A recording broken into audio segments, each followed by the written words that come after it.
Well, hi students. Welcome to Unit 5 of 1st and 2nd Corinthians.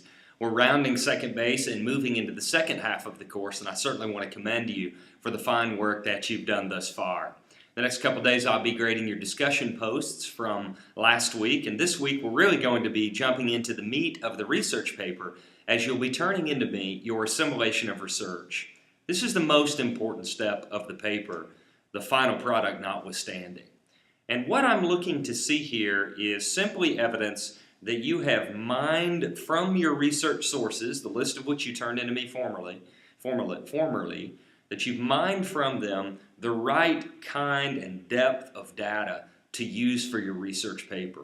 So you don't need to get fancy with the presentation. You can simply give me a Word document with the various sources listed, and within those sources, pieces of research that you've taken out of those sources, however you see fit, to prove to me that you've moved through the research process. I'll look forward to reading that assimilation.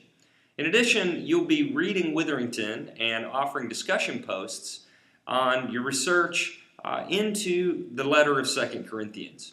You're going to find in this letter that much has changed and much has stayed the same. Some of the same issues are dealt with in 2 Corinthians that we've seen in 1 Corinthians. However, the tone of the letter is dramatically different, and it would seem that Paul was successful in part in getting the Corinthians moving on certain items in 1 Corinthians. Unlike 1 Corinthians, 2 Corinthians might be considered, particularly chapters 1 through 7, as a letter of comfort. Paul majors on the theme of comfort. And this is also a key letter in understanding leadership in the early Pauline churches, because Paul will center so much of his rhetoric around the apostolate.